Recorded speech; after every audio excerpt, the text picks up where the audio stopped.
आंगनवाड़ी केंद्रों और pre primary स्कूलों में यहाँ पर ईसीसी एजुकेटर को 10,313 रुपये प्रति माह के मानदेय के आधार पर नियुक्त किया जाएगा और इनकी जो संख्या रहेगी वो 10,684 पदों पर ये जो भर्ती है वो की जाएगी।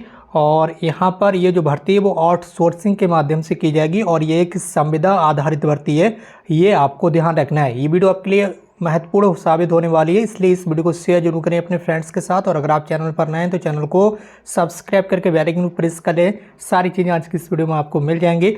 सबसे पहले तो आप यहां पर देख लीजिए, पद का जो नाम रहेगा वो ईसीसी एजुकेटर रहेगा, ठीक है। जो अभ्यर्थी यानी कि जो स्टूडेंट्स यहाँ पर डीएलएड या बीएड किए हुए होंगे उनको पता ही है ईसीसी क्या होता है। Early childhood care and education के अंतर्गत प्री प्राइमरी स्कूलों में इनकी नियुक्ति की जाती है और वहाँ पर 3 से 6 वर्ष के बच्चे जो होते हैं उनको आपको शिक्षण के लिए तैयार करना होता है, यानी कि उनको आपको पढ़ाना होता है। जो 3 से 6 वर्ष के बच्चे होते हैं यानी कि जो सबसे छोटे बच्चे होते हैं उन्हें आपको पढ़ाना होता है। और पदों की जो संख्या वो 10,684, वैकेंसी की संख्या कितनी है 10,684 है।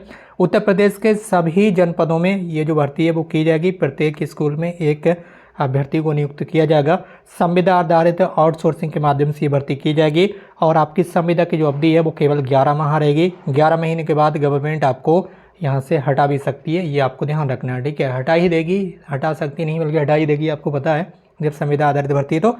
और जो वेतन रहेगा वो आपका 10,313 रहेगा। इसमें पीएफ और ईएसआई सहित है ये वेतन। प्रतिमाह 10,313 रुपये आपको दिए जाएंगे। अब शैक्षिक योग्यता की अगर बात करें तो आपके ग्रेजुएशन कंप्लीट होना चाहिए। यूजीसी से मान्यता प्राप्त यूनिवर्सिटी से स्नातक परीक्षा आपकी जो है वो होम साइंस आपका मेन सब्जेक्ट रहना चाहिए मुख्य विषय के साथ, ठीक है। 50% अंकों के साथ उत्तीर्ण की हो आपने। जो बीए है, ठीक है, बीए आपका क्या हो, होम साइंस सब्जेक्ट के साथ में हो, ये आपको ध्यान रखना है, ठीक है। बीए बीएससी कुछ भी हो सकता है आपका। यहाँ पर आपसे बताया गया स्नातक परीक्षा है तो बीए बीएससी कोई भी अंडर ग्रेजुएट कोर्स जो है वो आपका होम साइंस जिसमें मेन सब्जेक्ट आपने लिया हो वो आपका कम से कम 50% अंकों के साथ पास किया हुआ हो। और आरक्षित वर्ग के जो अभ्यर्थी हैं उनको न्यूनतम अंकों में 5% की छूट रहेगी, यानी कि जो ओबीसी एससी एसटी कैटेगरीज के अभ्यर्थी हैं उनको न्यूनतम अंकों में 5% की छूट रहेगी। अगर आपके क्वेश्चन में 45% अंक हैं तभी आप आवेदन कर सकते हैं। इसके अलावा अगर आपने under graduate course home science subject से नहीं किया है तब उन अभ्यर्थियों के लिए एक बड़ी खुशखबरी है जो एनटीटी या सिटी नर्सरी का कोर्स किए हुए हैं, ठीक है। एनटीटी नर्सरी टीचर्स ट्रेनिंग का जो कोर्स होता है या सिटी नर्सरी का जो कोर्स होता है या डीपीएससी का जो कोर्स है वो कम से कम 2 वर्ष वाला कोर्स आपका जो है वो कंप्लीट होना चाहिए। डिप्लोमा अथवा समकक्ष योग्यता हो जो कि राष्ट्रीय अध्यापक शिक्षा परिषद से मान्य हो, यानी कि एनसीटी से मान्यता भी उसे मिली हुई हो। इसके बाद यहाँ पर एज लिमिट की बात करें तो 1 जुलाई 2024 को एज लिमिट जो है वो कितनी रहना चाहिए, एज की जो गणना है वो कब की जाएगी, 1 जुलाई 2024 को आपकी जो एज है वो 40 वर्ष से ज़्यादा ना हो, ये यहाँ पर बताया गया। अब यहाँ पर बताया गया है कि आपको जो नियुक्त किया जाएगा तो आपको काम क्या करना होगा।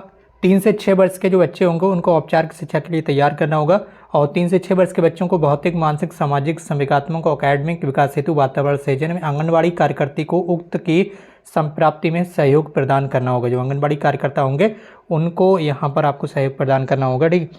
इसके अलावा 5 से 6 वर्ष के बच्चों पर विशेष ध्यान देना होगा और निपुण भारत मिशन के अंतर्गत निर्धारित अधिगम स्तर की प्राप्ति को सुनिश्चित करना होगा।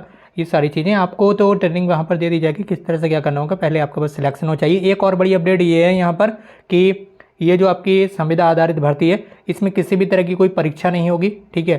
किसी भी तरह की कोई परीक्षा नहीं होगी, कोई इंटरव्यू भी नहीं होगा इसमें, ठीक है। कोई भी इंटरव्यू नहीं होगा, यानी कि साक्षात्कार भी इसमें नहीं होगा, ये आपको बताया गया।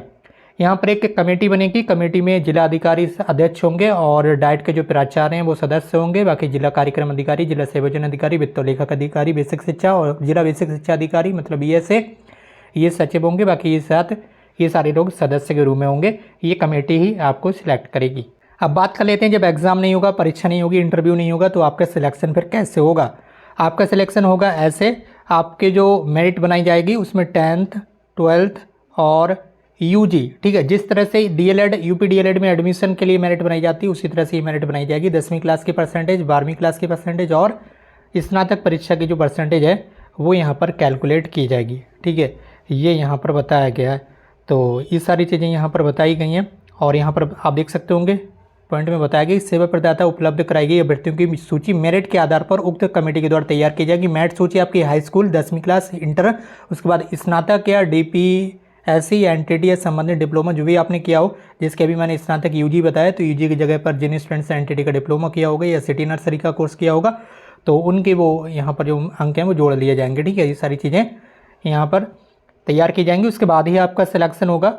और सेवा योजन पोर्टल के माध्यम से आप इसमें आवेदन कर सकते हैं। आवेदन करने की जो लास्ट डेट है वो 30 सितंबर रखी गई है। ठीक है, 30 सितंबर तक ये जो कार्यवाही है वो पूरी की जाएगी जैम पोर्टल के माध्यम से। और इस वीडियो को शेयर जरूर कीजिए अपने फ्रेंड्स के साथ, ताकि इधर भाई बहनों को इस बारे में जानकारी मिल सके और वो आवेदन कर सकें। और दोस्तों, इसी तरह की लेटेस्ट न्यूज़ के लिए चैनल को सब्सक्राइब करके बेल आइकन पर प्रेस कर लीजिए। इसके साथ ही इस न्यूज़ को समाचार पत्रों में भी प्रमुखता के साथ प्रकाशित किया जाने लगा है। आउटसोर्सिंग से होगी एजुकेटर की भर्ती, मिलेगा 10,313 रुपये प्रति माह मानदेय। आंगनबाड़ी केंद्र युक्त प्राथमिक विद्यालयों में आपको तैनाती दी की जाएगी। इस वक्त की सबसे बड़ी अपडेट है। इस वीडियो को शेयर कीजिए अपने फ्रेंड्स के साथ। आज की इस वीडियो में बस इतना ही। मिलते हुए एक नई वीडियो में एक नई इन्फॉर्मेशन के साथ। Thank you so much for watching this.